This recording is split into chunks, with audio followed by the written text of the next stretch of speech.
8 of his long-form essays, which presumably came in articles, newspapers at that time. So just eclectic topics around business. Okay, so can you remember one of the topics, just an example? Yeah, like, I mean, there's like few of them that I read. I'm still going through it, right? But like, there's a chapter called Xerox, Xerox, Xerox, Xerox, right? It's about the time that Xerox came out and how they came up with a use case for it, or how, and if you think about it, like, there is analogy to, like, current GPTs, for example, right? Because what does GPT do? It just Xeroxes.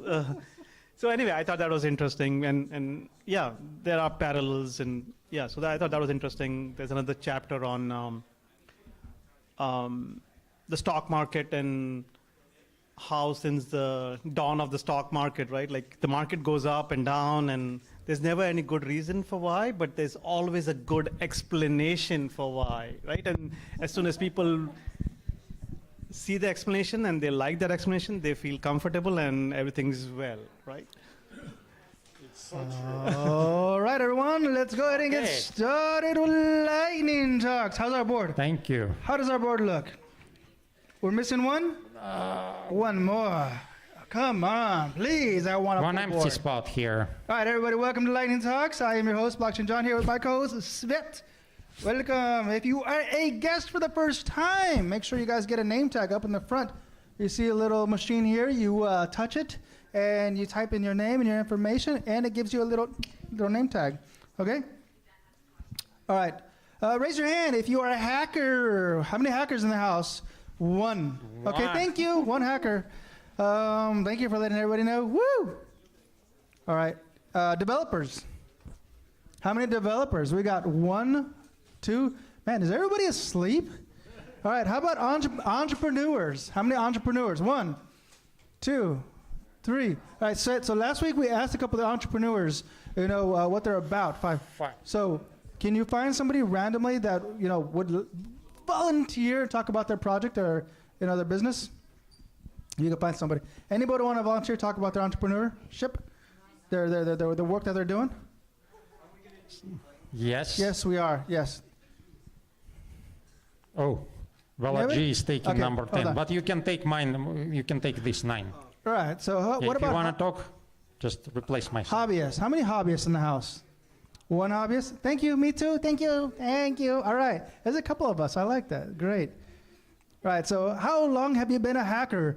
Are you a lurker guest? 1 day to 1 month. Raise your hand if you're a lurker, just checking things out. Yeah. Okay. We got 1, 2, 3.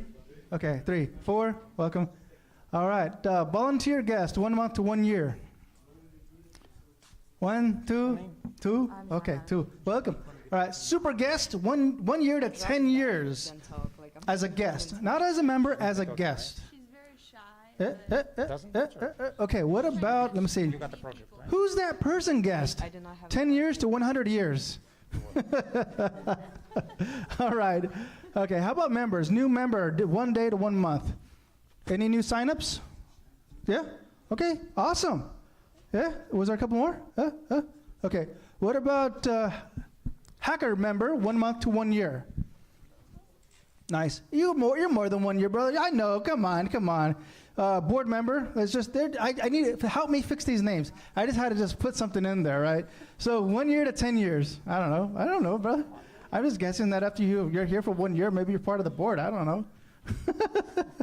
All right, board member. You good? No, not a board member. Okay. Well, have you been here longer than 1 year? Okay. Anyone longer than 1 year? Raise your hand. 1 year. 1, 2, 3. 3. And I was going to get to that. Who is an ancient master member? 100 years. All right. Thank you. All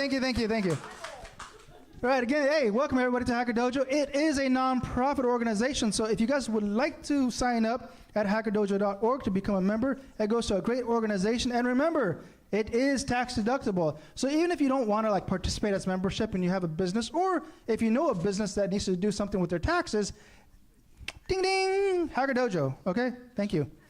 Volunteers needed. Aside from funds, it is very important that we have manpower manning these organizations that we do day in and day out. Every single day of the week, there's always a whole team behind to give you the best experience possible, yeah? So if you want to volunteer, let us know, I'll be here to help. Donations, if you want to donate just via Venmo or your spare change, or if you have a indoor plant, outdoor plant, a vending machine. Hey, I want some Snickers, man. Anybody got like a vending machine with Snickers in it? Bring that over. Hacker Dojo newsletter. All right, this is a new slide I'm putting up. So, if you're not part of the newsletter and would like to know what's going on throughout the week, every single week, without coming to the dojo, sign up for the newsletter, scan the QR code right now. This is what it looks like. This is what you'll be getting in your email once a week, every week, about pretty much what's going on throughout the week, yeah? That's pretty cool. And that is all put together by the one and only Jorge. Okay.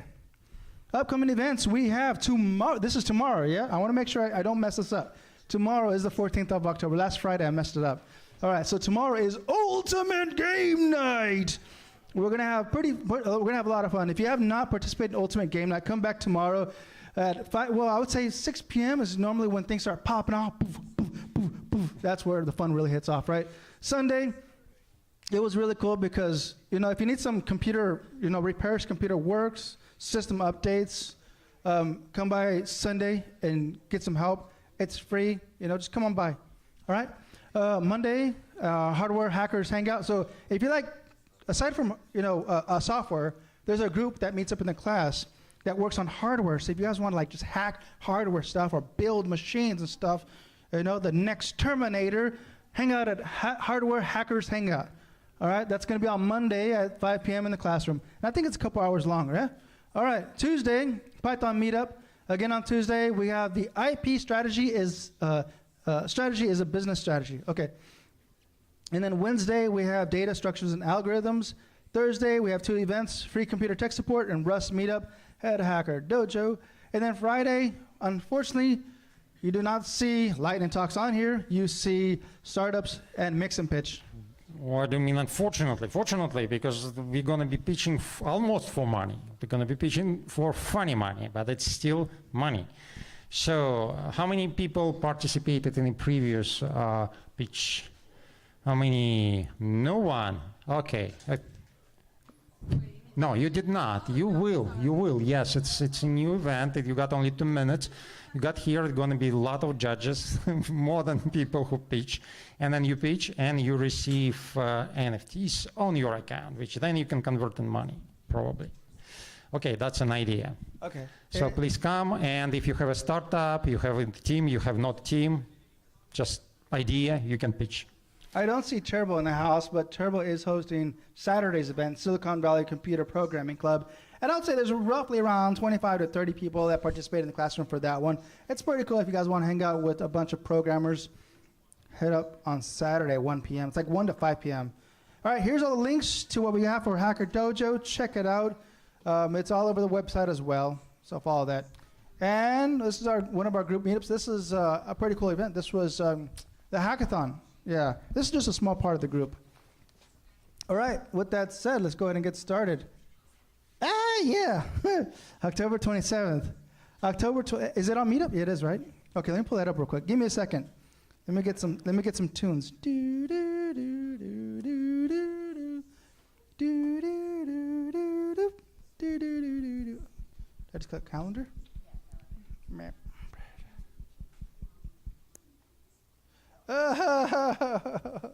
That's okay. Log in with Google. Click one of my 45 emails. Okay. Just one of these will work. Sorry about that. Technical difficulties. You're making me sweat, Tiana. You're making me nervous. Yes. All right, 27th. Here it is. All right, that's coming up pretty soon, in about two Fridays from now, right? So not next Friday, but the following Friday is the Halloween weekend event. So we're gonna have not Lightning Talks. It's dark mode, or is it Lightning Talks? No. Just Halloween weekend. So we're gonna take that off. Okay, yeah, take it off. Take it off then. All right, let's do Halloween weekend. Let's have fun that weekend, right? So is it potluck, or do we have? No, just show up. Is there at least candy? Okay. Show up for the 27th. All right, cool. All right, I think that's it. So our speakers have 5 minutes to talk about their projects, ideas, and passions. And rule number 1 is to be excellent to each other.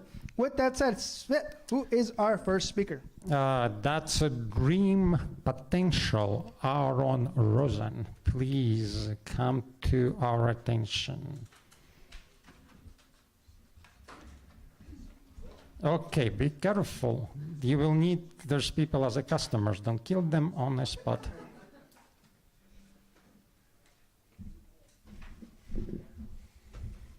We just started to talk with you about dreams, and I didn't know that you are professional. Yep, no. All of us like dreamers, but people who do money on dreams, that's a professionals.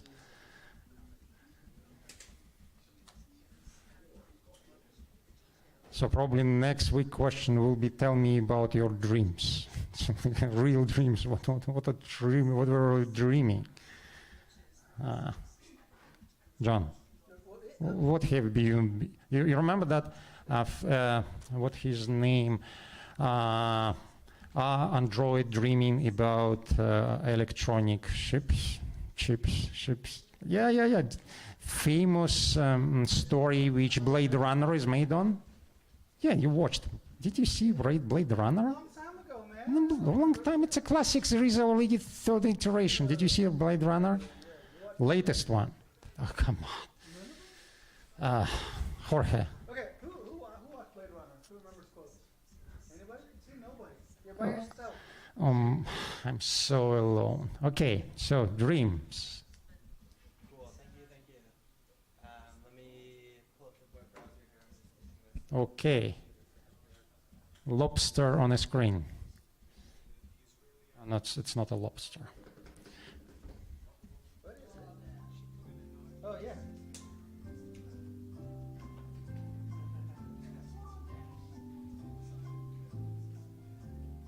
Wow.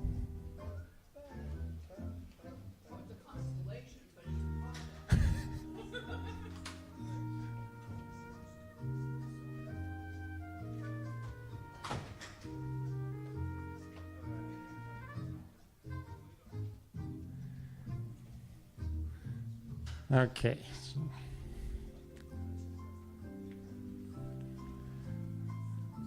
That's a person who doesn't know who Blade Runner is. Come on, I can't believe. All right, ready? All right, thank you for bearing with me. So here's all right, so hello. My name is Aaron. Thank you for bearing with me there. So here's our website, dreampotential.org. Our goal is to build, work on projects and learn and focus on seeing like what we can do to update ourselves. The issue that we're kind of like exploring a little bit is how we can make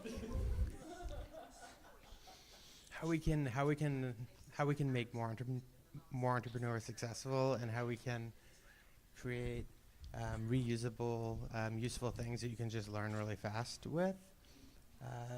And kind of our general strategy is we have a bunch of open source projects, and we want to continue to update these projects.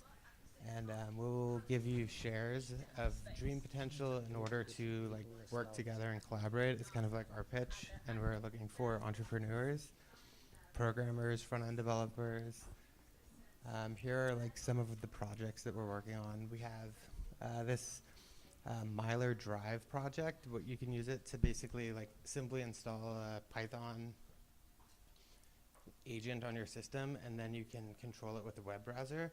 So some useful functionality that you can basically do is you can provide something with simplicity that gives you the capabilities to search all of the things on the machine, find any type of anomalies, automate your system, be able to just have something useful and working that you can basically you can give an on-demand presentation with it. So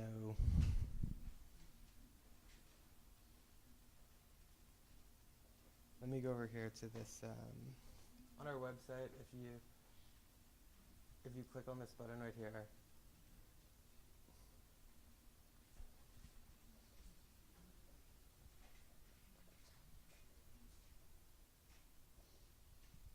basically just adds you to a Slack channel, and people are just discussing some of the programs that we're working on.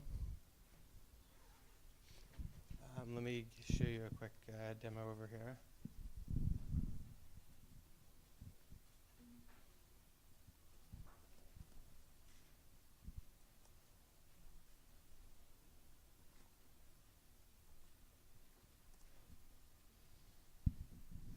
Cool.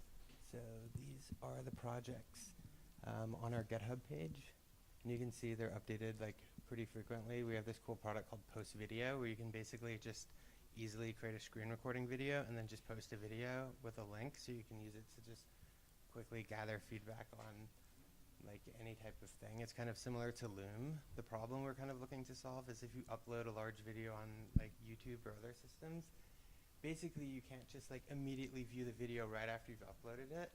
So we want to have something that's just like really, really fast. So we're working on a program called Post Video that uses the APIs in these other systems over here. So these are mostly Python, Django projects, and it's really nice to work with because you can create different models, and you can basically define how the. They want you to zoom in. If you can zoom in, so you can. Oh, can I zoom it in? All right. So this system here allows you to kind of create different models. So you can look at tasks, for instance. This is Django, is one of the programming technologies we're using. You can see like here's like all of these different like database objects that are made accessible in the program. So basically this program is similar to like GitHub Actions. You can kind of think about it like that, though it provides you the ability to like manage the nodes as well. This is one of the projects. Another project that we kind of like is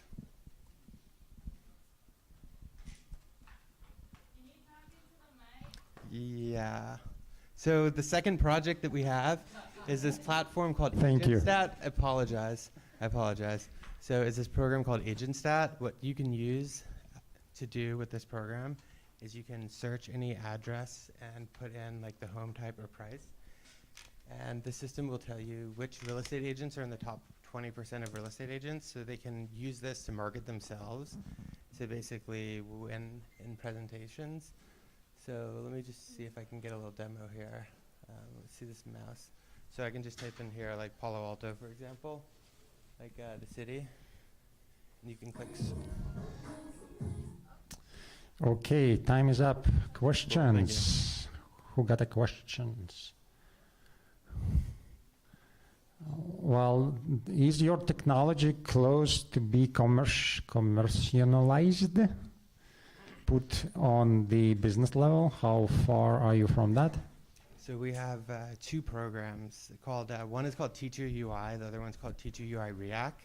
Both of these programs interface with this backend called like Python Base that's had a good amount of like people contributing to it. It has the ability to create like presentations, and you can prompt the user different types of things. It's kind of like a form builder. We have this video conferencing software that's based on Jitsi that basically you can use it to like stream or just like have a URL that you can always just go to a link, and you don't have to like change the ID or anything like that. It's just like, boom, here's the link. So we just want to kind of build some useful tools for ourselves, and like other people also want to build these things. So we're just trying to like gather energy around like trying to have an easy way to do it. Who would be like your primary customer that would go to the website, and that's kind of like who it's designed for? Is there like a stereotype or something? So I would say the broad amount of people can get to the website. You can see like a vast amount of projects that are there, and we definitely can figure out how to do something. So like we try and appeal something to everyone if we can. Okay, no question. Yes, question. Well, that's it. Recommendation next Friday. Come to our pitch event. And you're going to be repitched. That might help with your pitch. Oops.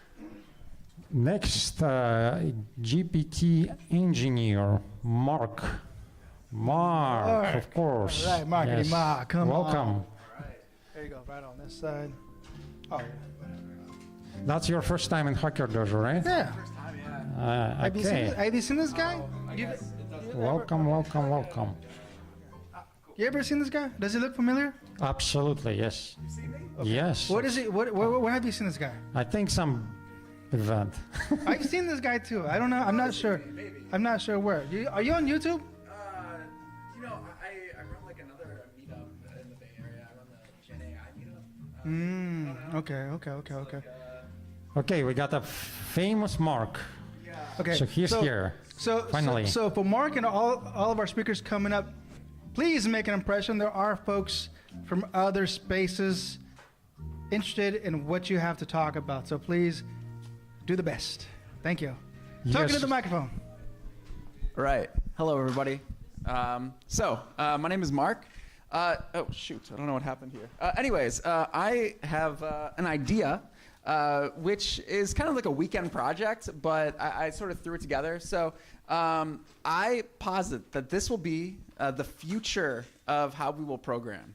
So right now, if you think about it, like we have different levels of abstraction. So like, kind of programming started with like, like assembly, and then like you got like C on top of that, and then C++, and then Java, like whatever. And then like, now like most people are doing like stuff in like Node and Python or whatever with a bunch of libraries. I think the new kind of abstraction that we're gonna have for programming is AI.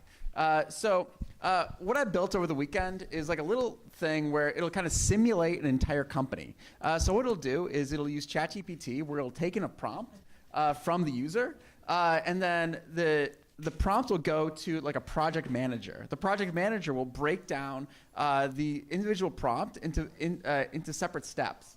And then each step will go into developer, which will go and try to like create each individual task that the product manager has created, and then it'll review itself, and then it'll also ask like human feedback. So basically it's just like telling ChatGPT like, hey ChatGPT, pretend you're a developer, pretend you're a code reviewer, pretend you're a product manager, pretend like you're any individual part of the company, and then try to like make code together. So thanks for I hope you guys understand like the high level concept, and now we're gonna try a live demo. So we'll see if this works. Give me a small program that we can build in like a couple minutes. So like don't say like build YouTube, build Hello like, world, of course. we could do Hello World. Let's do something more complicated though. A quiz app. Okay. Let's try that. Joke generator. A what generator? Jokes. generator. Random joke. You have like a bunch of jokes, like one Oh, a joke generator. Okay. That sounds doable. Let me bring my terminal over. One moment as I move this over. Okay, there we go. Okay. So let me put the microphone here. So we've got this, and then let's try it. So we'll do an HTML5, let's say like joke generator, and then we'll just call it like jokes.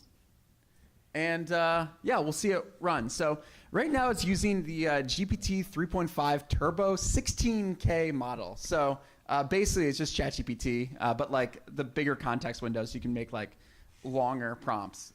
And then it just went to the product manager. So the product manager went and broke it down, the individual tasks to say like, hey, like here's the HTML5 joke generator. It should have, I guess the first task is a user-friendly interface, and there we go. It just made it. So let's see if it'll generate a joke. No, it doesn't do anything. Let's see. But it's gonna improve. So let's see. It just made another. Oh, there it is. We got some jokes. So let's see what it came up with. Let's see if we can like zoom in on that. Why don't scientists trust atoms? Because they make up everything.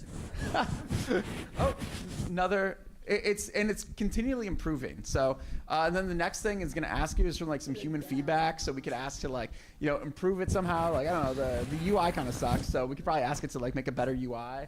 And I think it may, oh yeah. So let's say like the feedback you want to give is, we'll say like maybe let's make it mobile responsive. Make the website mobile responsive with a, I don't know, modern layout. And we'll give it a second, and we'll see if we get like one more iteration, and then we'll maybe see if we can generate some other. Oh, there's not too many jokes. Oh, actually, here's another one. Why did the Scarecrow win an award? Because he was outstanding in his field. So we'll just wait to see if we get one more iteration, but you guys get the idea. My kind of vision is that in the future, we're going to have it where people are not going to actually like know how to program, but they're just going to be like prompting AI, and the AI will like build it for you. In the future, like what I really want to do is I want to make this work for bigger programs. Like right now, it can do like small toy programs, but I want it to be able to handle like arbitrary size programs. And as we can see, it like now has like a pretty decent looking layout. So yeah, all in like less than 5 minutes. So thanks everybody. Woo. Thank you, thank you. Okay. Do you think that the future will be when AI will be asking another AI to generate all of that, and we're going to be only lying on the beaches and having good time? Oh, one could hope. Okay. More questions? So what did you use to build, to generate the logic behind all this? I used ChatGPT like 3.5. It just uses the OpenAI API. I have the GitHub. I could share it with you if you want to like dig into the code. It's like a relatively small thing. Mostly it's just kind of prompting it to get the code in the format that I wanted. That was like the hard part. But other than that, it's like a couple hundred lines of Python code. It's really quite simple. So you didn't use any other tool? Nope, only the OpenAI API. That's it.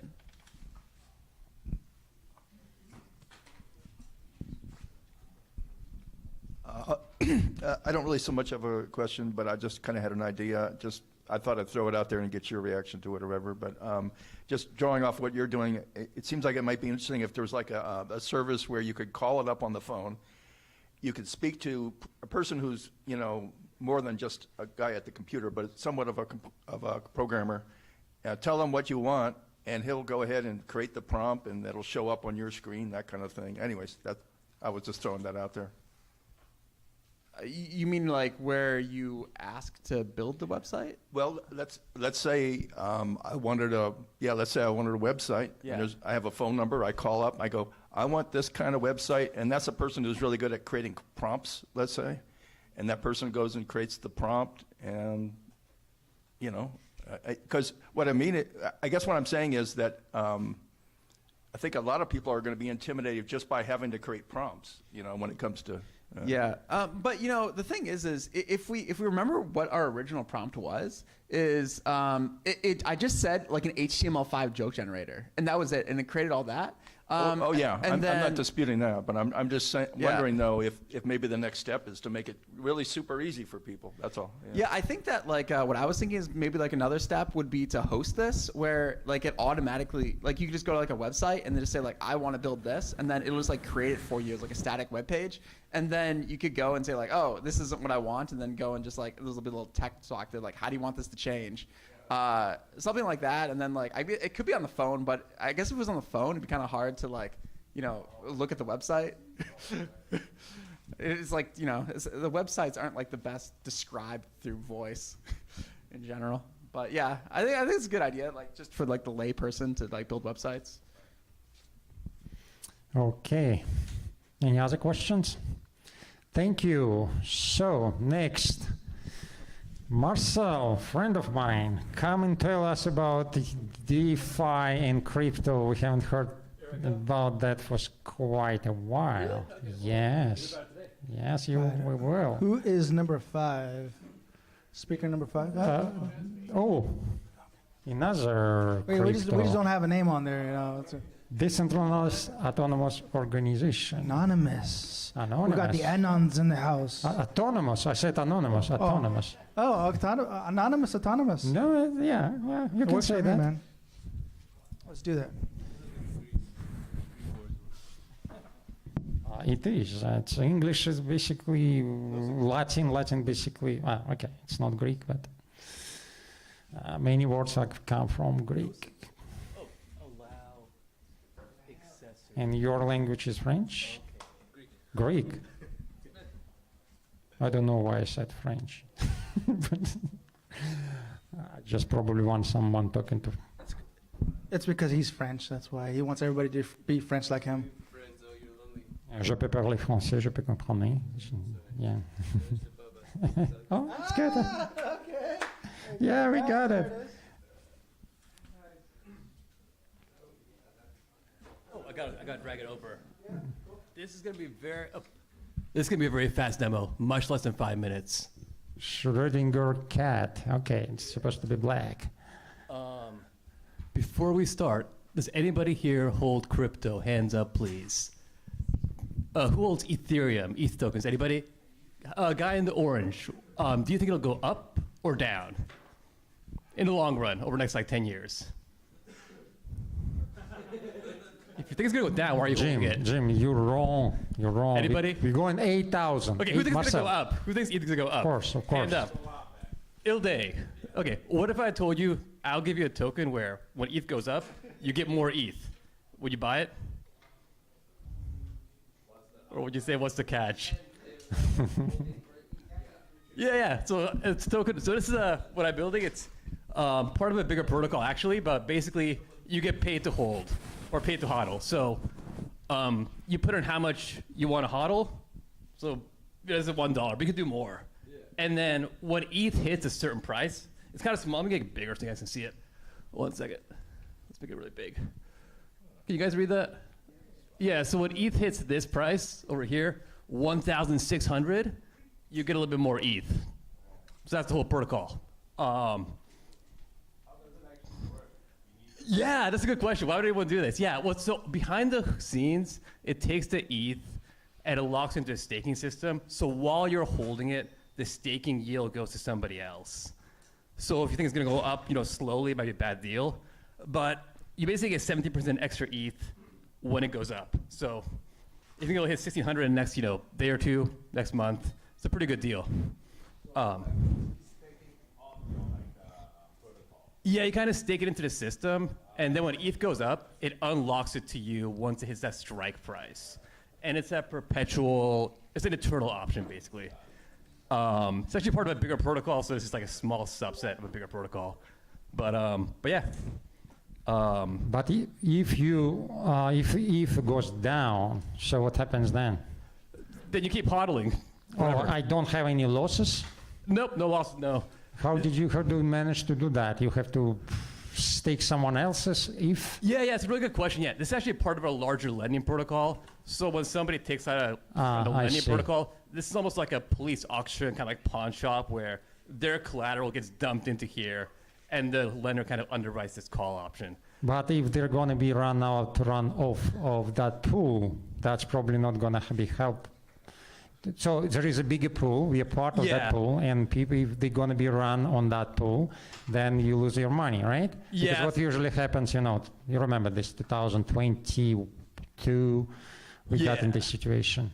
Yeah. So it's not bulletproof, of course. It's part of a bigger protocol. It's almost like the auction house of a liquidation system. So if you want to learn more, visit our Telegram. I can answer all the very deep technical questions in much more than 5 minutes. Cruise.fi/TG. Check it out. And you can get feedback, try it out. We're going to try it at prt.cruise.fi. It's live, mainnet.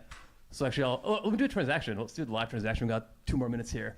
So I'm going to buy some right now. So put in $1 here, swap. No, you don't. We're going to wait for it to confirm. So let's take about 10 seconds here. Please bear with me.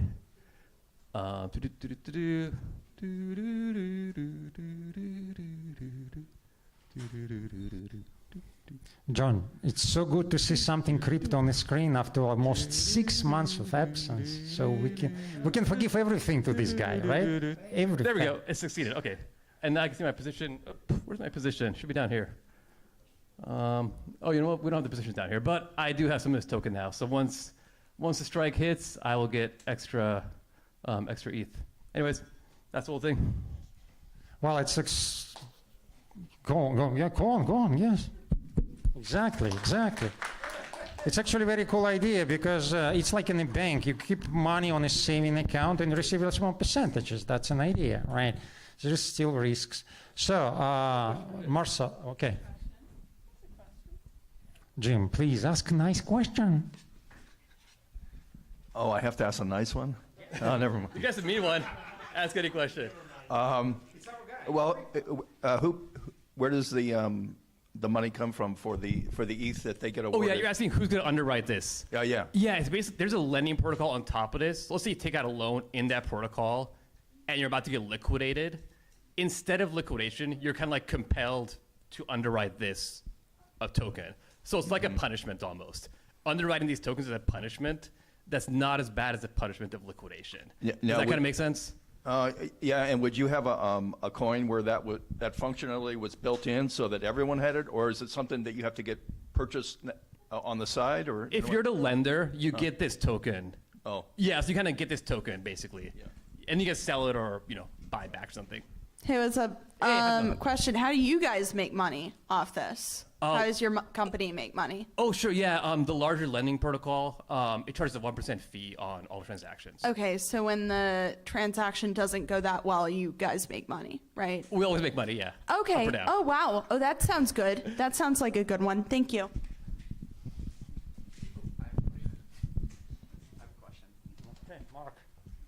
Yeah, so question.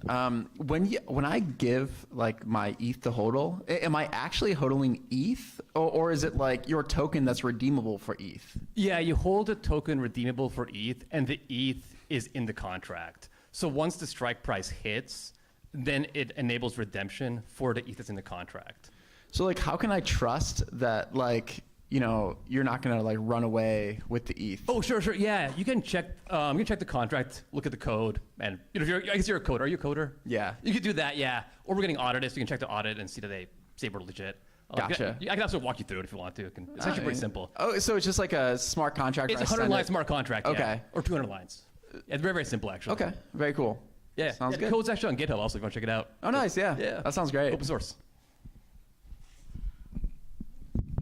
To the coder, I can answer a question. You look through all the function name, and if there is no function which says, I'm running away with your money, you're perfectly fine with this contract. Yeah, besides, you know where to find him, right? So. Right there? Yeah. So why would someone do this versus just holding and staking ETH themselves? Yeah, sure, yeah, because you can stake ETH at a 4% return annually. So if you do this, right now, when ETH hits 1.6 thousand, you'll get 15% extra. So that's like 3 years of staking. So you can say, I'm going to stake for 3 years to get, 15%, or I could do this if I think it'll hit the strike sooner than 3 years. So you're kind of betting on like how soon you think it'll go up. Does that make sense? Sure, understand, but like, just for argument's sake, right? Like, if I stake, I still get the money, but like here, it may never go to 1600, for example. Yeah, that's the risk you're taking. If it's a permanent like below 1600, you've made a bad deal. And sorry, it's a kind of a bet. Yeah, exactly. So why 1600? Where did you get that 1600 from? I'm just doing a test run, so I kind of picked the price close to the current price to see what people will pay for it. We'll probably make better strikes later, but it's just like a test run. It's like a beta test I see. almost. The lending protocol will give options, and then the user can pick, much like options, I would say, in the stock. It's right? kind of like, it's like how do you pick option prices? We'll do the same thing. This is the first beta test run, so I want to pick a price that's probably going to hit soon. Hopefully, fingers crossed. Yeah. Looks like we need more crypto. So many questions. Yeah, a lot of questions. That's so good. Hi. I have another question. You said that when someone makes a poor investment, instead of losing their money, they underwrite other investments, correct? Yeah, exactly. Yeah. So if those investments that are underwritten are also poor, does that mean this person ends up in an unconscionable debt circle forever and ever? Or what would happen with that? Can you want to explain that? Yeah, the Yeah. worst case scenario is if ETH goes down forever, the lenders are kind of like, they underwrote a bad bet. Okay. Okay. What lenders are underwriting this? Currently, it'll be me. So I'm the Oh, first one. wow. Okay. Well, best of luck. Thank you.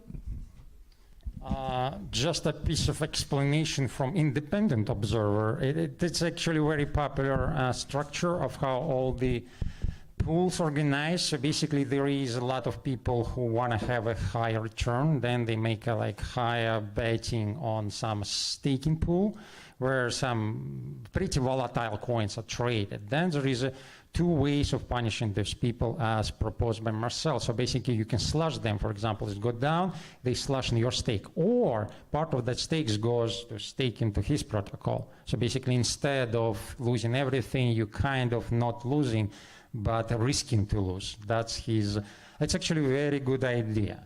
It's So a I'm- gentle tap instead of a sledgehammer. Yes. So there's people, they are players. So they basically, either they go to casino or they lose their money or do something else. Okay. Sorry, So thank you, Marcel. Came to pitch next, Music AI. Diamanti, sunny Greece, sunny and quiet. It's one of the few quiet places on earth we'll have left now, Greece, right? Is it quiet? It's like quiet, nothing happening there. Yeah, it's like nothing happening, everyone just relaxing. Yeah, you can say that. I guess, Okay, yeah. that's what I mean. No, I don't know why you guys see that.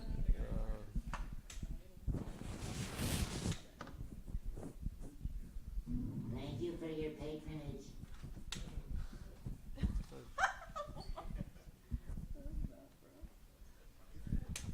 I'm experiencing some issues. Yeah, I also have the same issue. Oh. These are having issues. So it's extending. Yes. All right.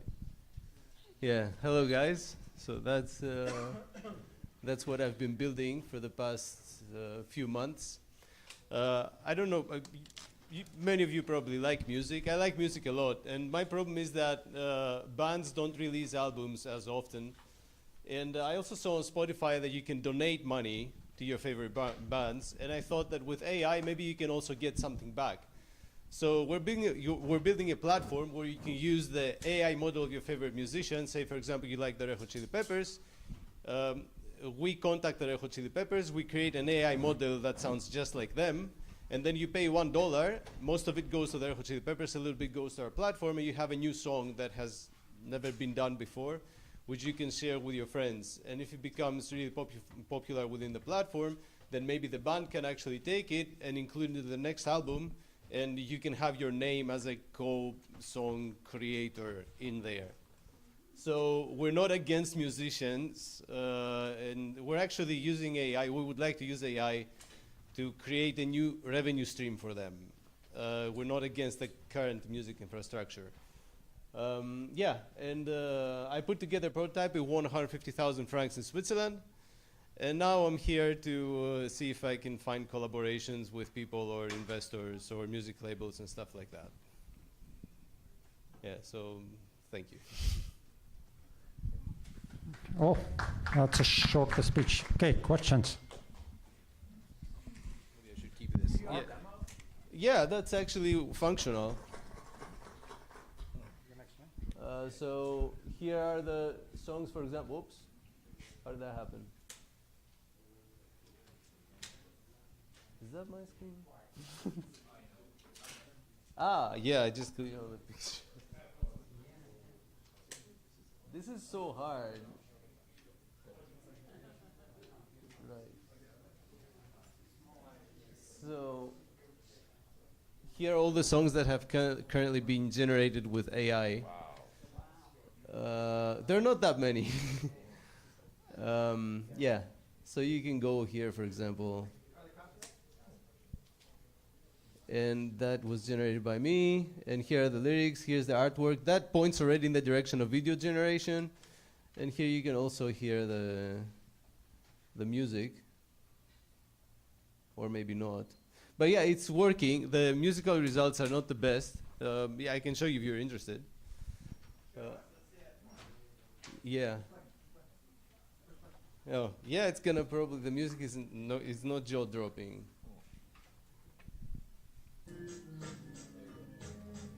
Yeah, maybe I can find something that is rapping, actually, which is a bit more interesting.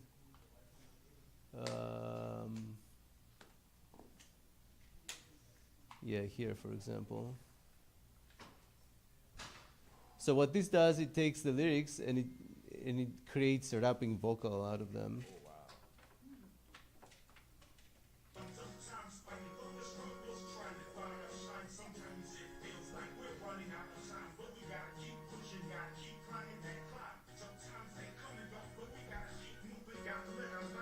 Yeah, it's not convincing at the moment, but it's an unfunded project, so yeah, we can definitely do it. We have the expertise to proceed.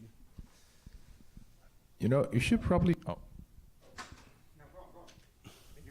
You should probably speak to ICP because last month of the month. ICP? Maybe I should be taking notes. Yeah, you should definitely like be speaking to ICP. Like last month, the month before last, I like saw some similar project, and those folks are funded by ICP, and they're already like reaching out to all the music publishers. Yeah, maybe you should like really like reach out. I couldn't like remember the name of the project. So ICP is a startup, or is it a? It's one of the blockchain funds. Ah, yeah, so yeah. The project should be blockchain related then, because Yeah. currently it's not. I mean, it's like what they do is like they give you like tokens, and you just like use those to run your infrastructure on theirs. Let's see. Kind of like decentralized, like AWS. Let's see. So my master supervisor is gonna be very happy about that because he's crazy about blockchain. But I decided to remove that feature because originally it had to do with blockchain, to be honest. But yeah, it is possible to mix blockchain in there. But anyway. Really interesting, by the way, and great graphics too. Thank you. That's AI, it's not me. Oh yeah, well, yeah. You didn't have to tell us that. No. To what degree does it require buy-in from the artist, or? We're not offering that. We're offering to build the AI models of the artists for free and put them on the platform so they can generate passive income for them. Do they need, though, to agree, or can you do it without their agreement? I'm just kind of curious. Yeah, they would have to agree. They would have to agree? Yeah, so that's why we need to collaborate with music labels or artists. Have you spoken to any of them, or? Yeah, we actually have Dream Theater on our advisory board. Because I was thinking maybe you should start low, like go for like a YouTube singer or something like that, you know what I mean? And yeah. Just, yeah. Eventually, we might have to do that, yes. More questions? Okay, thank you very much. Fun project.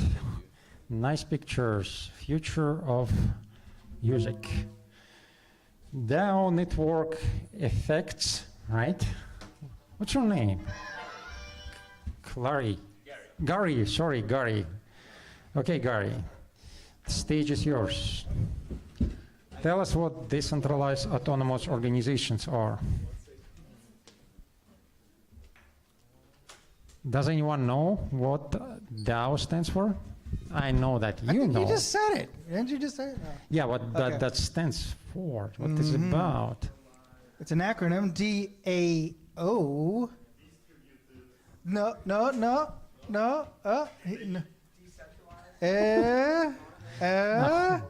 Thank you. Ding, ding, ding. Hey, let me, hand me a cookie. I want to throw a cookie at you. Well, you promised us a raffle. Remember this? So, yes, cookies, everything. Look, bet I'm throwing people money, not cookies. Yeah. Who needs cookies? It's diabetic. I noticed that there's more and more people showing up. What's going on?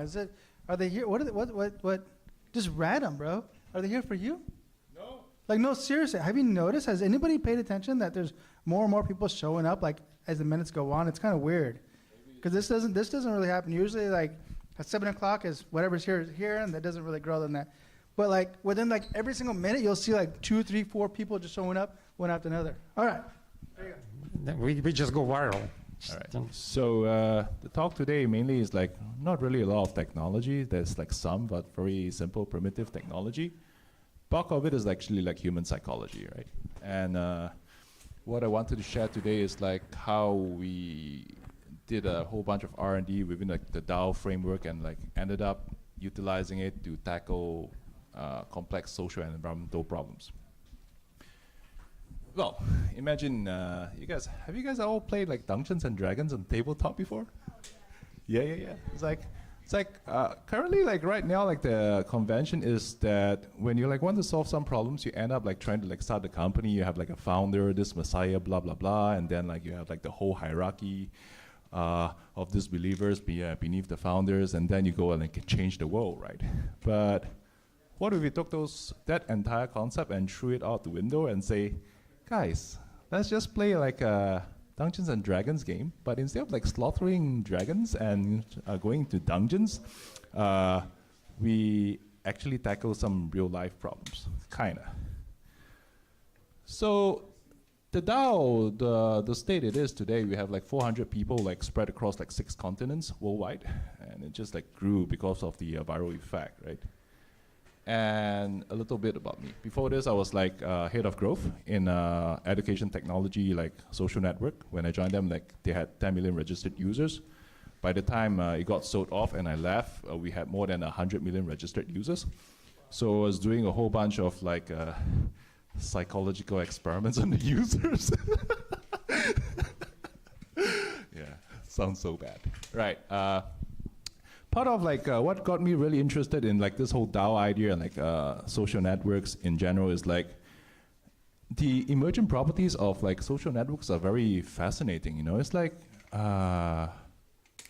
snow. It's like you have like this small pile of snow, you add more snow into it, and it becomes bigger, and you just add more snow to it, it becomes bigger, and then you add more snow to it, and soon it's like a building high, right? And you think like you throw like one more small pile of snow on this big pile of snow, you just get a bigger snow. No, you're wrong. Boom! Fucking avalanche, man. The whole thing just collapsed. And that's what it means like by the emergent property of networks. So what originally started out was like, hey, you know what, let's like throw a whole bunch of people into this like network and just figure out like, see what actually happens out of it, right? And yeah, so that was like the social experiment, and that was like the meta game it kind of like evolved to become. And here is like the nuts and bolts of like how the whole thing was bootstrapped. So let's go into the DAO, right? When I first like surfaced this idea to like one of my cousin, he was like saying, Gary, man, it's like it sounds kind of like out there, kind of like what the fuck you're like thinking about. It's like, it's kind of interesting. It's like, no. It's like before you even go out and talk to any more people, just go spend like a month like literally doing nothing and like ask yourself why this like should even exist, right? So I kind of like just went out into the bushes. I was kind of like, I've been like living in my car during the pandemic, so I like really nothing much better to do. Like had some shrooms sometimes. It's like, it's like fascinating, you know. And I was like, why don't we like just build a better world based on verifiable truth, right? Like verifiable truth, because like the whole past like few years, like the with like this whole proliferation of like social networks and AIs and like fake news and whatnot, is like our like information system is like just totally out of whack, right? You can't like really even read anything online now without like knowing like what you can actually trust to make decisions with. It's like, okay, let's like use that as a why. And with that, now first thing first, right? You kind of like, since you're kind of like using like a different approach to like startups, you kind of like bump into this problem that founders usually have, right? It's like, imagine me and him, we like decided to like start this project. The natural human instinct is like, hey, you know what? I'm like the subject matter expert. You know, I like spent like the past year working on this shit, so I should own 90% of all the shares in this project. And then the other guys say, yeah, you're like so experienced. And like 6 months down the road, what happens is that I've been just sitting my ass by the beach, drinking margarita every day. And the other dude spends like all his time, like 24 hours a day, just owning like 10% and like hauling like his ass off, like making the project work. Guess what? More likely than not, this whole thing will fail because like this approach to like saying, hey, 60-40 or 90-10 is actually making a very bad assumption about you and the other person as well as like the future. You're like assuming that, hey, we already know what your contribution level is in the future and mine. Then you kind of like, and then that causes like a lot of like disruption. So we figured. Thank you for your patronage. Oh, yeah. So we figured like, why not like just like borrow like one of the methodology from like this guy who wrote this book, and it's like, okay, milestone based like vesting. So everything's like based on points, right?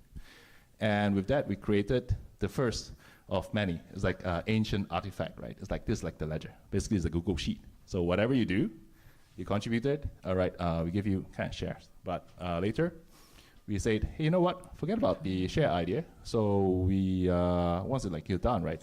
It's like, you know what? Forget about it. It's like, just like mint some coins, right? It's like called governance tokens, right? It's like you go into like the dungeon, you slaughter the dragon, you get like a whole bunch of like tokens. That's kind of fun. Oh shit, sorry. We're done. Never really got like much into it, but yeah. Sorry. Okay, questions. Usually when we talk about DAO, we have a governance structure. For example, we also have a DAO.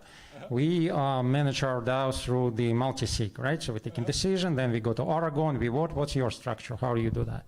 So the way we like run everything is just in the WhatsApp channel. Aha. Yeah. It's like very low tech, very WhatsApp, like Google Sheet. That's it. And this is like used like occasionally, like once every 3 months. Hello. Hey. I heard you were sponsoring drinks for the Yeah. Halloween party. Yeah. You want to talk about that and the Halloween party that's on the Yeah. 27th at Yeah. 6 p.m. Yeah. here? That is on the website where Yeah. you can go, and this guy's sponsoring drinks. Here you go. Yeah. So basically, like a few months ago, the DAO members decided we want to tackle some social environmental issues in like the developing countries, because like the big companies like suppressing the price that they're paying to all the agriculture folks. So it's like, you know, why don't we just reconfigure the whole supply chain, right? And I realized, you know what, DAOs are perfect for this kind of shit, you know. And then all the DAO members like started contributing to like really like form up the supply chain in a very decentralized manner. It's kind of like the whole thing just manifested, right? So in 2 weeks' time, we will have like our third shipment of cacao nibs flying in from Brazil into San Francisco Airport via DHL. And on 27th, you guys will get to taste some of them over here. Done. That's what we want to hear. Free stuff. Should have just like finished with that, huh? Okay, yes, LD. Okay, I'm kind of geeking out on the idea of Dungeons and Dragons in real life. So, like, I wanted to ask you if you could give us an example. I know you showed it, and I can see it in my head. But I wanted to see if you had a like tangible, real example of a party that you guys kind of assembled and worked on something. Oh, you mean like a real life party? Well, like you're saying Dungeons and Dragons. Yeah. It's like for real life. metaphorical, right? It's like right. Yeah. And you can use this tool to kind of track, and then you get their money for your effort, right? So, let me show you. I guess I'm asking for example. So this is how it works, right? With some teams. This is where all the where the tokens are for each like particular line item of contribution is like agreed upon by all the DAO members. So it's like, hey, we need to adjust this. So all the folks in the WhatsApp's like, yeah, let's like kind of use that number, and it's like, okay, you slate the dragon, and this is how much tokens you get, right? And then let me find my mouse. And then this is like the ledger, which kind of like feels like a blockchain, but not really. Wait. Yeah. So every single contribution that ever happened in a DAO is all recorded on this Google Sheet, right? And what particular activity it was, what category of contribution it was, how much was rewarded. And then you start seeing like every 3 months during the solstice and the equinox, we'll like do the rotation of the governors. So those guys have like editing rights to this Google Doc. And every 3 months, like we will transfer like tokens from our vault to their wallet on Register. It's like, and once that is done, you start seeing like the Solana transaction hash. And then you have this is where our vault is. So right now, apart from the experiment that running, like bring all the shipment in, there's kind of like a two-pronged experiment, right? One is like, can we successfully reconfigure the whole supply chain? Because right now, Olam, Cargill, and like the other like company, like strange company, they are monopolizing like the whole supply chain. So the farmers, literally, a lot of them working their ass off is just paid under $1 a day, man. Try imagine like surviving on that, right? And then the other thing is that the shipment that comes in is being financed by DAO members. So first 2 shipments, we are using like just paper contracts, right? But the next one, we are like gonna tokenize it. So we fractionalize like that. So the DAO like takes money from the vault and just like prepays. And the other members that actually wants, they just like buys an NFT and like the money just flows back to the vault. And when the shipment is like sold off, the DAO gets their money back, and the member get their money back, and blah. Yeah, cool.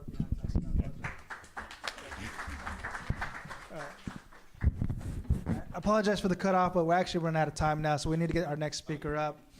Let's see. All right. I don't know what your project is. You didn't actually say anything, but she's a hacker, so yeah, it's fine. Yeah. How do you pronounce that?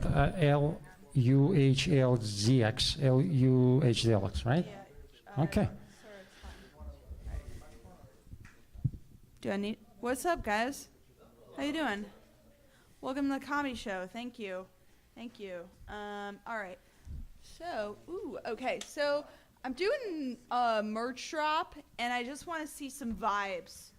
Okay, I want to get a general vibe on some of this merch, because I have to decide which ones I want to put on my channel and which ones I don't. You don't have to like it. You can say you hate it. I don't care. They're going to be interactive, so let's go. Okay, so first off, everything in here raises awareness of like hacktivism, nerd culture, stuff like that. So that's why I'm going here, trying to get the general vibe of it, okay? So this stuff hasn't been manufactured. A few pieces have. And so we're going to be interactive right now. Okay. So first off, I got these alien sweats. I want to know any kind of suggestions. Do people like these? Do they dislike them? What's the vibe? You don't have to like them, ma'am. That's okay. You're not the audience. Thank you. But, you know, again, vibes on the alien sweats. I have not seen this design done before. You like it? Put your hand up, please. All right. Okay, we got some people liking it. All right, by the way, this is size inclusive. It's going to be extra small, 3X, everything in between. Thank you. Okay, so that's cool to know that. All right. All right, so second vibe. Okay, so second vibe is, this is a free and open source hoodie. That's what FOSS means, okay? So it says, give me Linux or give me death. Comes in 4 colors, okay? And these are 2 of the random colors. So there's purple, there's blue, there's red, and there's white, okay? Also, the give me Linux or give me death wording is 3D. So you can put on glasses. It's 3D, it pops out, it looks cool. Vibes on this one, by the way, all proceeds of this go to the Linux Foundation. So if you know, you know. Vibes on this one, who likes this? Who likes this? Okay, nice. All right, sick. Hell yeah. Well, there's 2 other colors as well, man. Thanks. All right, sweet. Merch drop number 3. All right, so everybody knows about security and privacy. This is a king of security and privacy, Edward Snowden. He let everybody know. Pretty cool. It's kind of a throwback to like early 2000s computer. If you look really close on here, there's a 4chan logo. I didn't want to say anything, but figure it out. So what's the vibe on this? Who likes this? What's the colorway? You want a different color? I'm open to the vibes. The guys in the back love it. I knew you would. I knew you would, dude. Also, there's a mug. You don't want to do a full commit on the sweatshirt. Okay. There's a mug, and the mug's pretty cute. So the vibe is extra good with this one. Thank you. That was good. Okay. All right. So I got this shirt for celebrating hacktivism. So what it's basically about is some of the early hacking and hacker exploits that were happening 2007, 2008, 2009. He doesn't like it. There's a woman in it. I understand. Thank you. So yeah, thank you. I saw you shaking your head. That's great. Now I know you know, we're not going to hang out. That's okay. I'm cool with it. Anyway, okay, vibe on this, color. We got 3 colorways. What's the vibe? We like it. We don't like it. Oh, people like it. People are loving it. Okay, that's awesome. All right, so I also have some upcoming merch. 2 pieces of upcoming merch. These are the guys like it. Okay, so let me just explain it a little bit. On the left, we got the bearded coder. It's going to say basically in art that I'm going to illustrate that he keeps his like secret key in his beard, which is like a developer thing. I don't know. If you know, you know. And then on the right, we got the surveillance print. Okay, so people are liking that. Okay, wait. Pause for a second. Green coder, who likes it? Okay, people love. Oh, that's the best one. Oh my gosh. Okay. Got that. He loves it because he has a beard. Look at this guy. Put this guy on instead. Stand up, bro. Stand up. Turn around. Okay. That's him. Look at him. That's, This guy's the coder. That's the guy. Vibes on the surveillance, the cameras. Who likes it? Who likes it? Only the hacker people like it. Okay. That's good information. And the last thing I want to talk about is Hollow Weekend. That's going to be the 27th. It's on the site already. It's on the meetup. You got to go. This, you know, we got to pitch it really good because there's free beer, coffee. You know, I'm getting a food sponsor. We're going to be having fun. 2 things really important. In there is going to be a full Super Smash duel in that room. That's all that room is. Super Smash duel, like, and it's Melee, by the way, if anyone's like a nerd about Super Smash.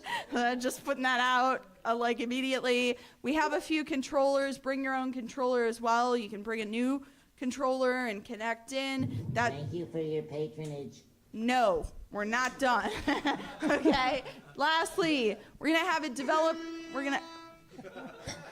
I'm gonna hack that. Get off my butt, okay? Lastly, there's gonna be a developer meme competition where you guys 48 hours in advance submit memes. We're gonna play the memes on here. We're gonna vote on the memes, and we're gonna have a really good time. All right, that's it.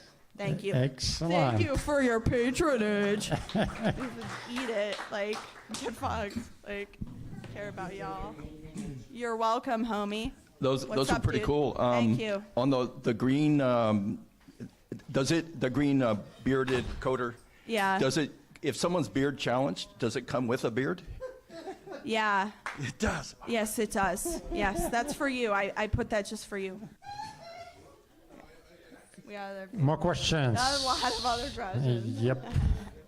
That's awesome. How much of that have you already sold? Is there...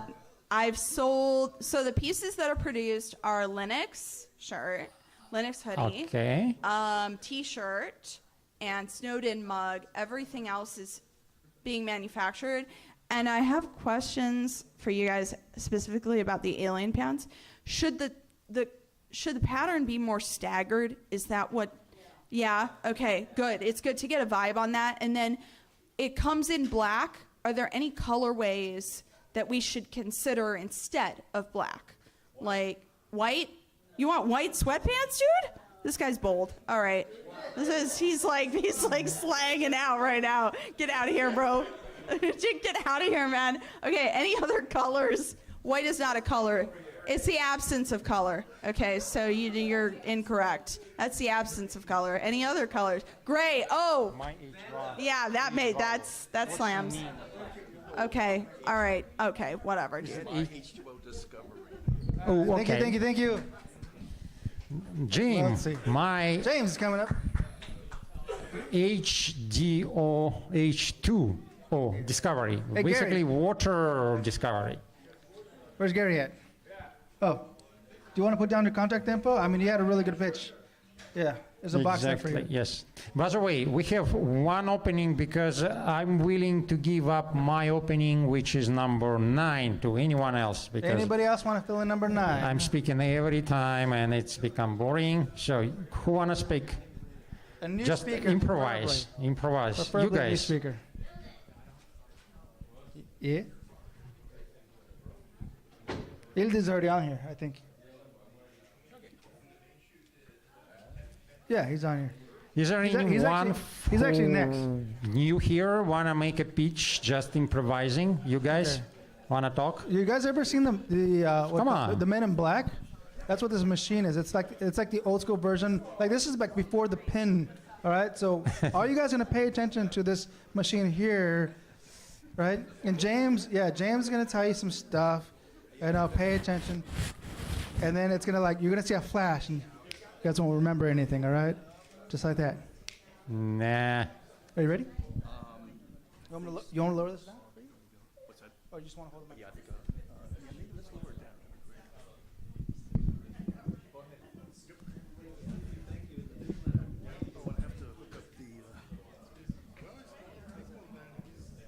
Yeah, that's fantastic.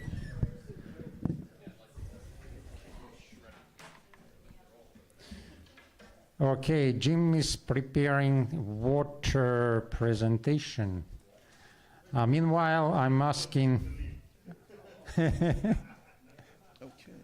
Come on, that's about water. You cannot leave just right now. It's not a good time. Water is good for everyone in any quality and quantity. Okay, let me give you a little bit of a background on this. In a previous lightning talk, I announced to the world that I am the #1 expert on the anomalies of H2O, on the physics of storms, and on the physics of atmospheric flow. And now I'm going to show you the initial discovery that opened the door to understanding H2O, and that also led down the path to eventually become an expert in storms.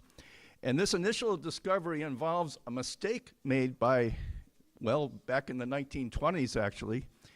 And I'm going to show you what that mistake was, and I'm going to show you how I discovered the mistake. Well, just so you know, I don't think it needs to be any bigger.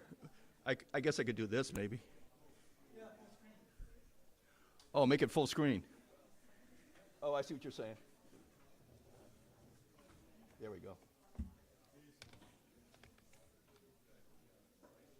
There we go.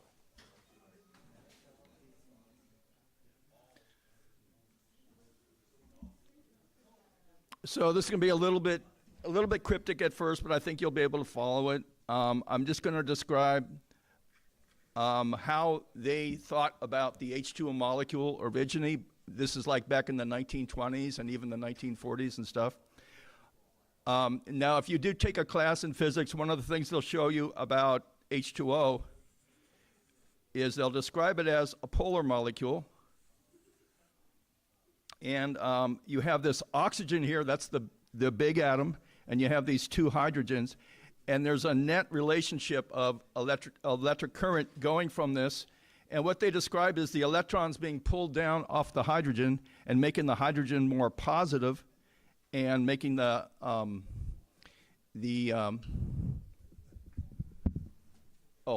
gotcha. There we go.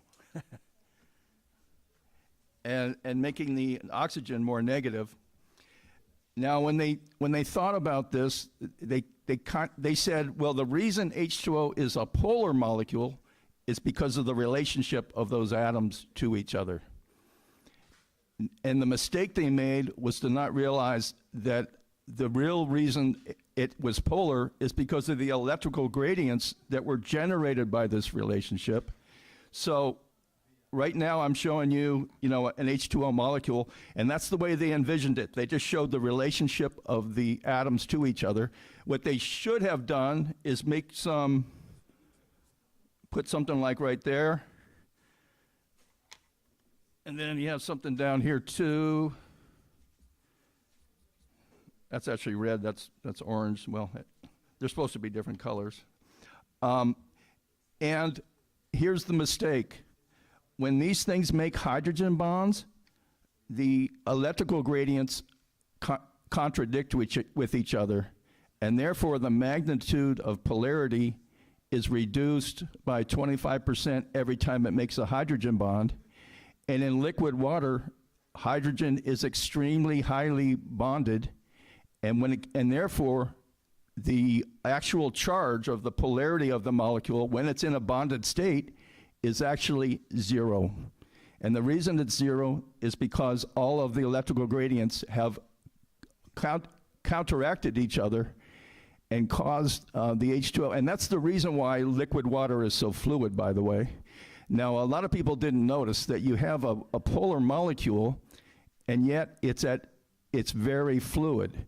Now, if it was a genuine polar molecule and that polarity was a constant and not a variable, I imagine some programmers can relate to that. If you use a variable instead of a constant, you're going to have a hard time. And that's what happened with H2O. They used they assumed it was a constant because of the relationship of the atoms to each other, but it's not a constant. It's a variable because the electrical gradients, when they form hydrogen bonds, the electrical gradients contradict each other, and therefore you get a highly variable situation with the H2O molecule. And because of and when you understand this variation, other concepts come to you, including things like the surface tension of H2O, which previously nobody could explain. But I can explain it very simply using this model right here. So imagine a lot of this stuff is a little bit obscure to you, but the point is that currently science assumes that the H2O polarity is a constant, and it's not a constant, it's a variable, and the mechanism of that variability is hydrogen bonds themselves, okay? And when you understand this, it opens the door to all kinds of other realizations about water, and it also helps you understand why many parts of science are extremely confused. Like anything to deal with storms, for example, is extremely a confusing part of science where they're so confused they won't even talk to each other about it. And that's my presentation right there, so if there's any questions. Questions? Thank you for your patronage.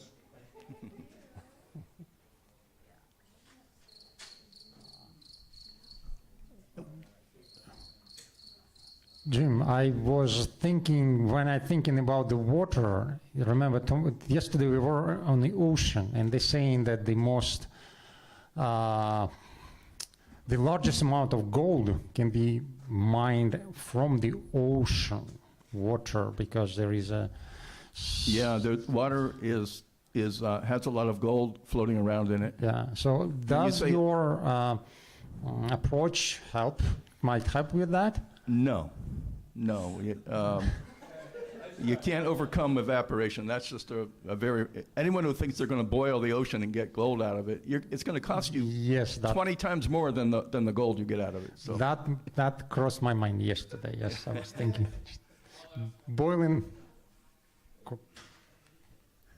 question, right?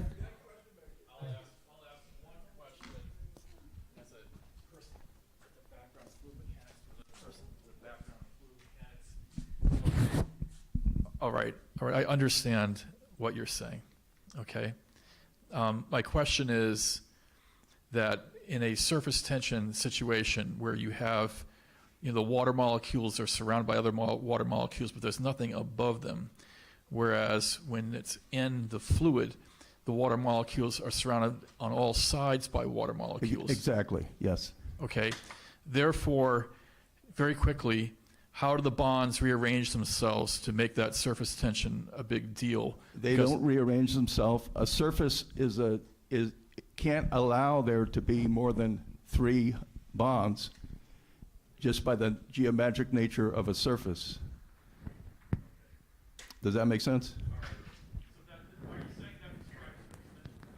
I didn't hear that. Yes, absolutely. 100%. That's exactly what I'm saying. And it also opens the door to other types of surface tension that occur in atmospheric vortices, a tornado, for example. Yeah. Okay, thank you, Jim. Although, here's go my gold, unfortunately. Next, user onboarding. Oh, of course. Ilde. You're supposed to go after me, no? Yeah?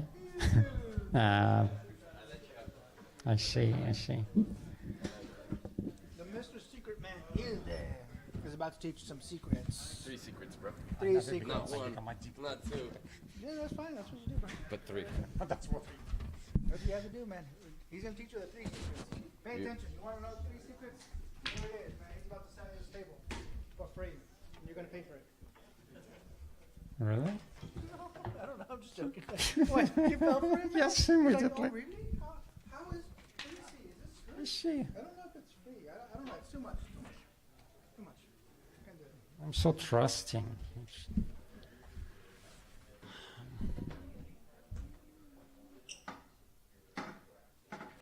You want to say something? Because yes, I'm out of words, so you need to. You're out of words? Yeah, I was thinking. I can help. I can help with that. I can help with that. Go on. I can help with that. All right, so welcome everybody. How's it going? Hope everybody's ready for some user onboarding. All right. I'm doing this mostly to practice myself.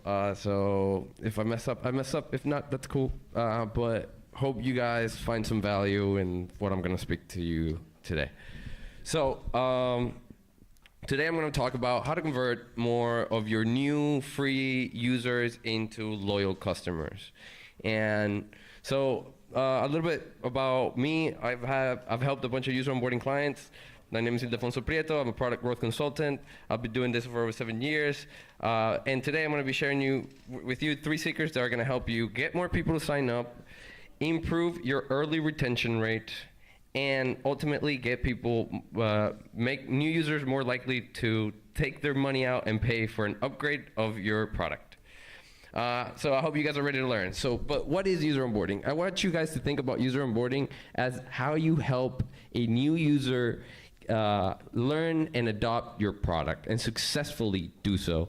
So imagine you're in a game and you are a power user as the guy that created the product, right?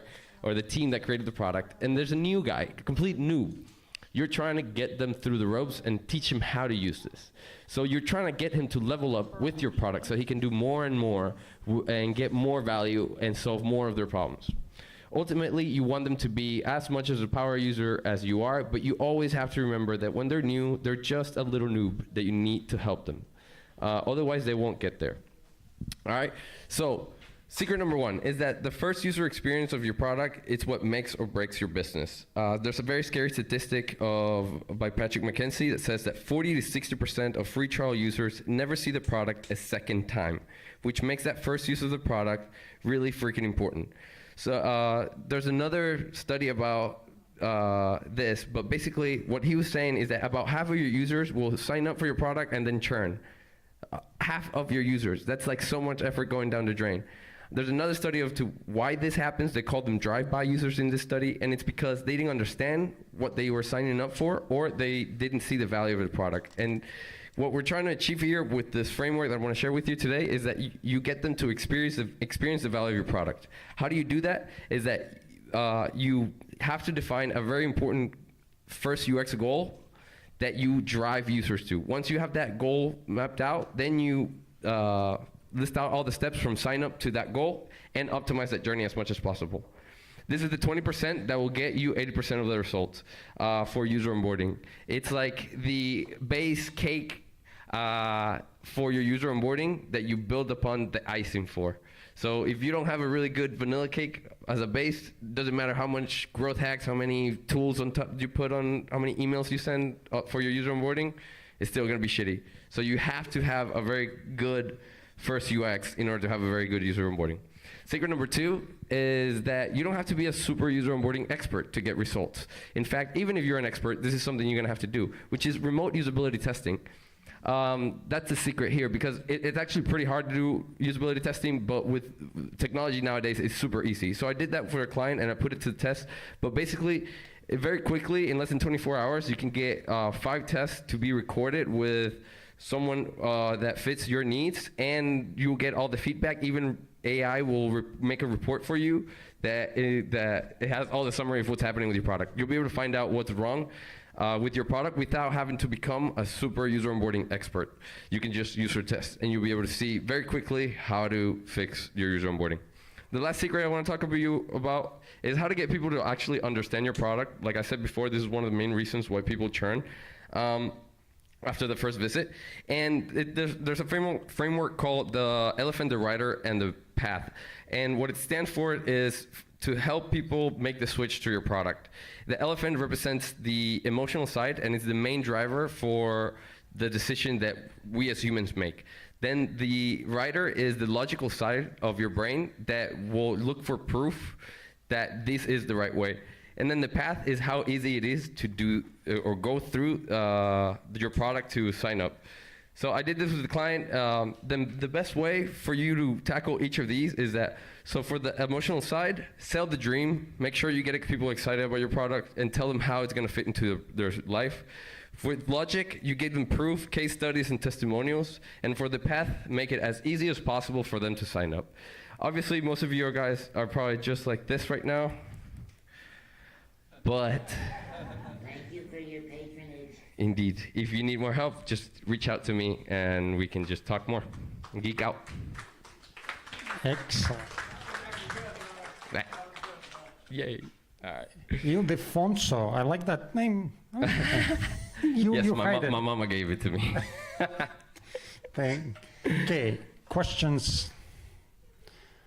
Okay, that's a question. Either how you define hopeless products, for example. Okay, yes. Okay. I have a good one for that. So, in fact, I even have a slide for that.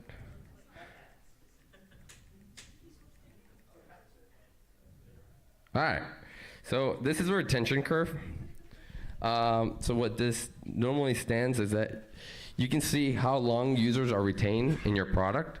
And this is very normal that you'll see a big spike in the first week that goes down. And normally it will flatten out, right? If the retention curve flattens out, then it means that you're solving a problem for real people, and people are staying with you long term. And they're coming back to you because you are solving that. It's like the biggest indicator of product market fit is retention. So if it's not plateauing, like what you see here, see, it's not going flat. It actually just keeps going down and down and down and down and down and down. If it's doing that, then it means that all of your users eventually churn.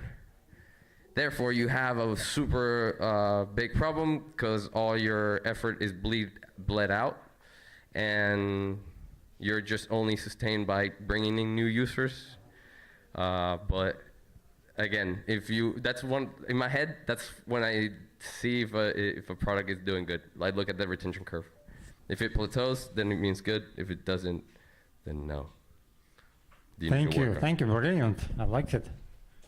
Cool. Thank you, guys.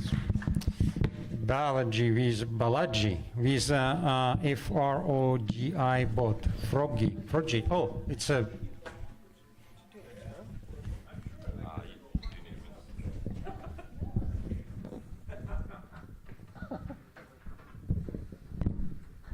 Jesus.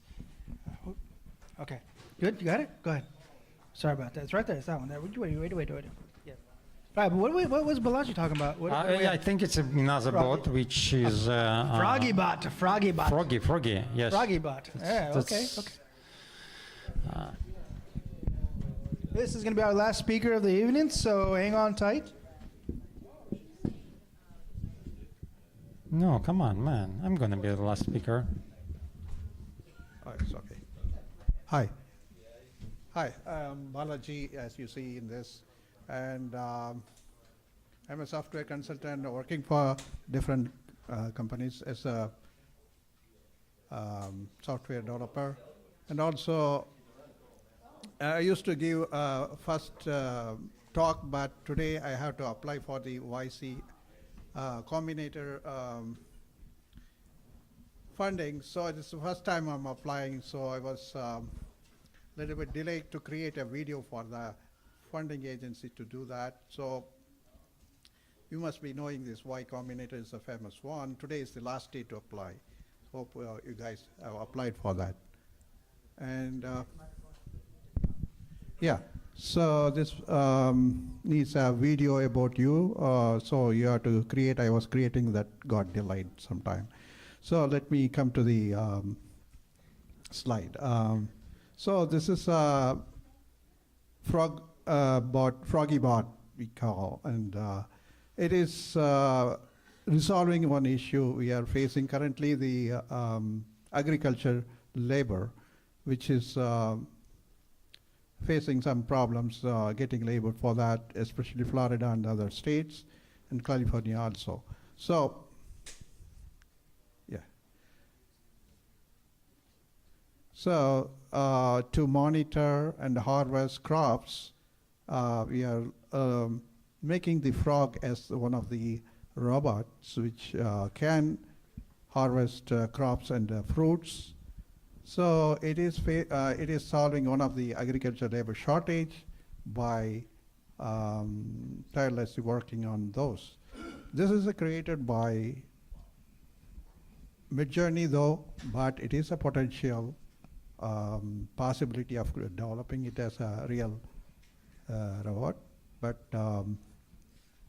what are the functionality? Yeah, as you see, soft robots we can use for plucking the fruits.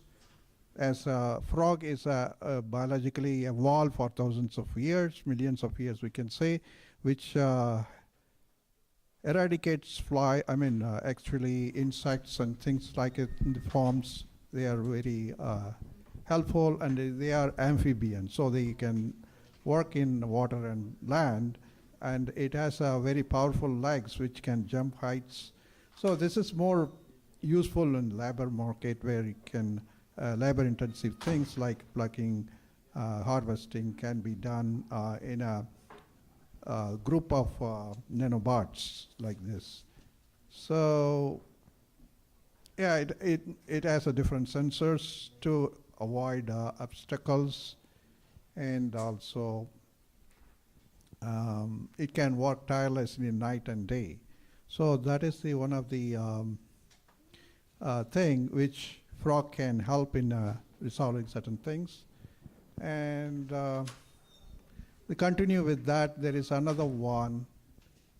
After harvesting, what to do to package that?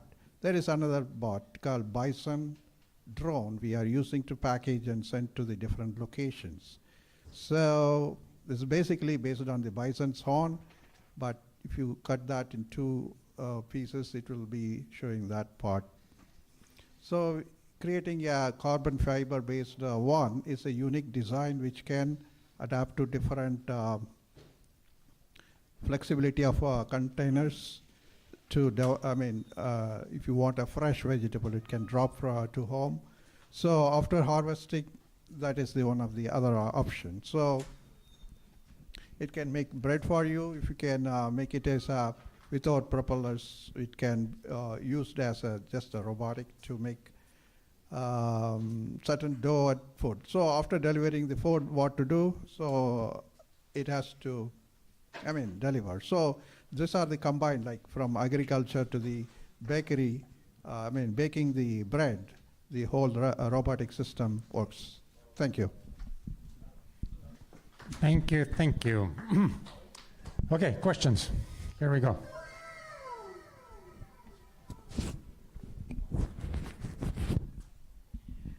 Is the FroggyBot or FrogBot, I'm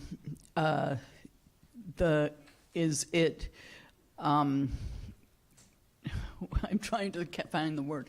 Is it specific to a crop? Is it crop specific? So, yeah, mostly I'm looking for wheat, and which is much softer to harvest than the harder ones, and also fruits, smaller fruits. So it is not meant for heavy harvesting, but like monitoring, insect repellent, like things like that, and small fruits and seeds.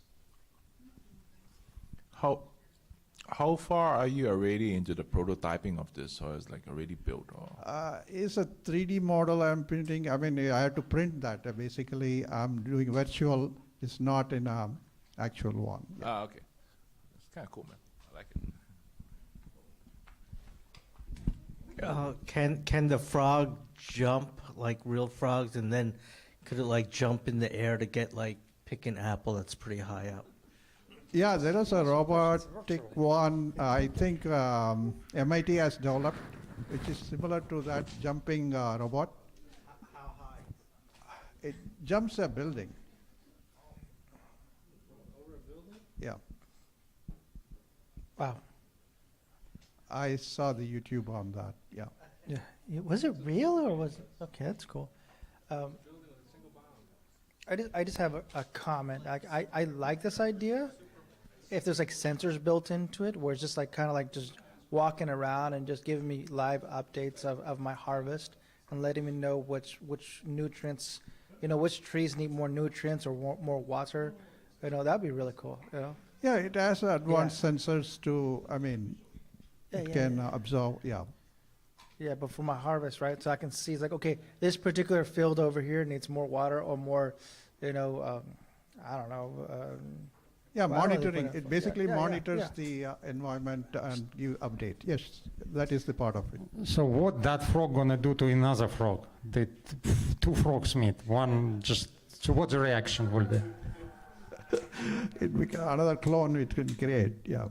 So it's gonna be like friendship or competition? That's a question, right? Oh, that way. Okay. Yeah. You It's see? a cooperative colony. Yeah. Okay. I'm all for that. Thank you. More questions? Well, so now technically it's my turn, but as I said, anyone else giving anything to us, because I'm doing that every day. Oh, sorry, every week, of course. Yes. Does anyone want to have an update about economics? Last call, Raise last a call. hand. No one? Okay, 1, 2, 3. Okay, I'm doing it. 3 people. All right, so while Svet gets set up here, just want to thank everybody. Me personally, Blockchain John, want to thank you guys pretty much week after week for just hanging out with me, just allowing me to be the host for Lightning Talks. I will be taking an extended departure for I don't know, I'm not sure for how long, but yeah, that's why I want to thank you guys now before, I move on. But it's not forever. I do plan on coming back. I just need some, huh? No. No, I got crypto. That's fine. I mean, whoever is part of the CIA, who was it? Was it you asking questions? I don't own any crypto. I don't. Okay. So yeah. With that said, hopefully I'll still be around. I just take care of some stuff. Yeah. What? Well, tell us more. Tell us No. Ask us questions. You just surprised us. Yeah. No. I just do it. Just take care of some stuff. I'm not gonna say that I won the lotto, but I might have won the lotto. But I don't know. Maybe not. Somebody in California did, in Northern California. I have to take a break for an extended period of time. Just saying. Okay. All right. Yeah. Where are you going? Just take care of some stuff. Give us a press. No. We're going to bother you. No. So basically, I said week after week, please volunteer. Please take the opportunity to step up. And so far, Svet has been doing that. So I'm hoping someone else will come up and take the opportunity to host. And I want to see more people coming up and rotating as host as well, okay? So thank you, guys. Thank you. Well, but no one from us just leave you like this. So you just ask us. We're not allowing. So relax. You stay. Okay, so I'll do it fast. My name is Svet. I'm a co-founder of Evernomics. We do digital wealth management on chain. Today, I'm presenting 2 graphs from this week. One is positive, another one negative, and I'm talking about macroeconomics.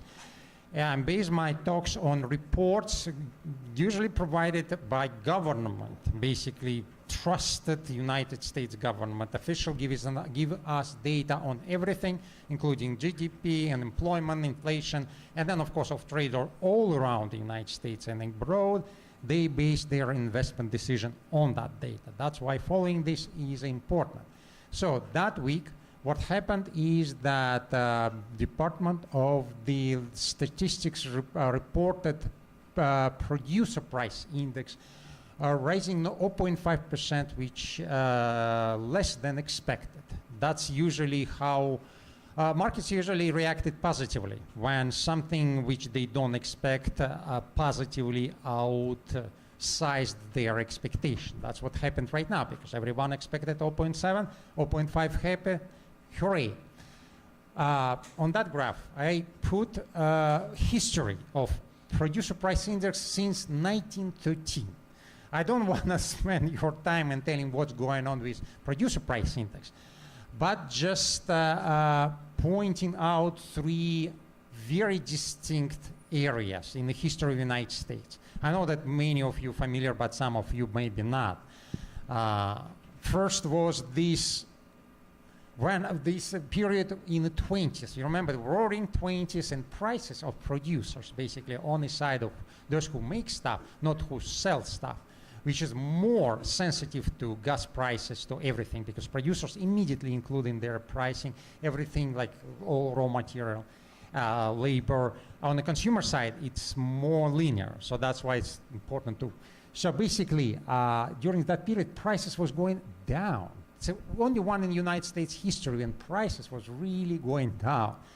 That changed. That's changed when? When the war came. When the war came, the United States government came, they start to produce a lot of stuff and inject a lot of money. And that's where inflation started. During next 30 years, inflation's prices rise 3 times almost. In 70s, what happened everybody knows, right? In a period of 10 years, prices rise, that's 150% because, you know, Israel was attacked once again, and prices for oil goes up because of embargo. During that period, it was only several years, like 7 years. Prices rose to 98. That's the index started from 0. It started in 1913. So next period, 80s. 80s was very high rates, and prices stabilized. Next period, that's where our lifetimes come to. It started in 90s. In 90s, we see progressive rising in prices because markets open, American government start to import dollars, as we call it, right? So they printed money, but people abroad, as governments abroad, buying treasuries, buying American goods. For that, they buying dollars. So, but still, inflation was doubled since the 1986 to the crisis of 2008. Then what happened? Then because of mortgage crisis, prices dropped drastically. Well, drastically on the graph, but if we go linear, that drop was about maybe 5 or 10%. But then they recovered. So basically that period between previous crisis and the recent crisis, more or less PPI was stable. And then, of course, in 20s, we got that skyrocketing of prices, and now we are living through small downtick.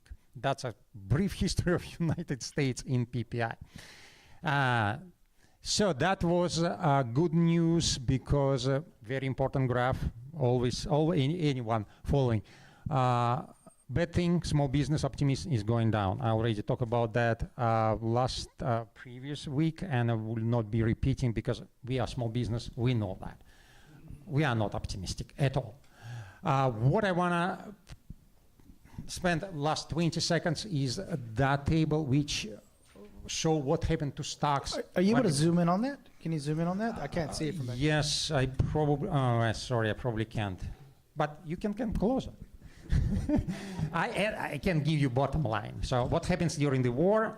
I don't have time, but basically during the war, stocks still going up. That's a bottom line. Okay, questions? Questions for Senor. Oh, set. Oh my God. Questions? I'm just curious, what is the software you use to produce the charts? That's not the software. That's a trading analytics. You just got the price and they convert it to the graphs. There are billions of these programs. That's TradingView. They call it TradingView. Is anybody like not curious at all at how Svet is a millionaire? I mean, nobody's questioned anything about that. Like, he's done this week after week, and this guy's like, hey, you know what, man? Hey, you guys don't need to know what I got over here. Well, I sold the Russians their NASDAQ, so you know how it become, selling stuff to Russians, how you become wealthy in our times. Why did semiconductor stocks go down today, and what's your outlook for them? Wow, that's a good question. I didn't even. Okay, today, most of the tech come down, and I think it's because of the technical factors, and microconductor stock was included. It's a weekly graph, and then weekly Nasdaq goes up. I think combination of two factors. We reached the resistance, and second, a lot of talks about Middle East and Israel basically invading, and people probably was thinking, okay, going to be price oil spike, but I think more or less it was technical sell-off. It happens, especially at Friday.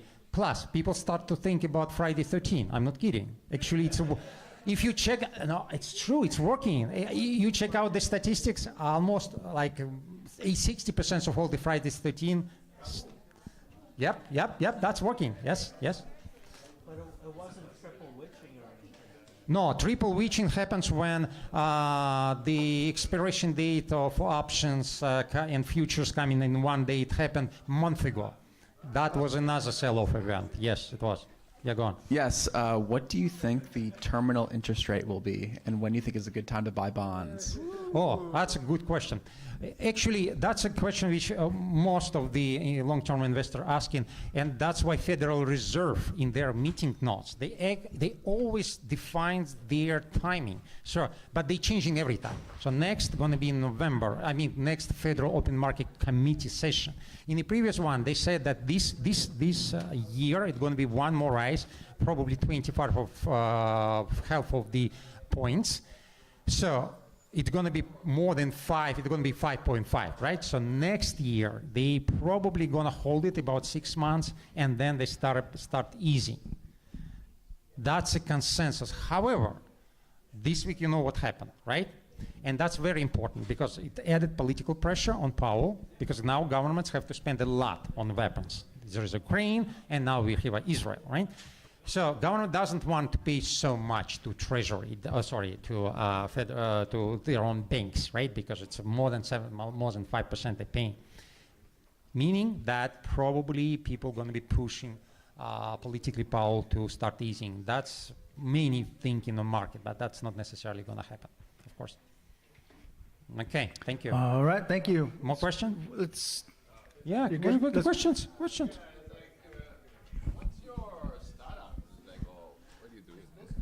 Yeah, what's your business? Is that? I was saying, so it's Evernomics, like forever, Evernomics. That's a digital wealth management on chain or smart contracts. You should write it on there. We also developing digital, we're also developing wealth management in perpetuity, but that's our kind of ongoing project for which we're raising money and everything. So we have a company and we have a project. So that's how it works.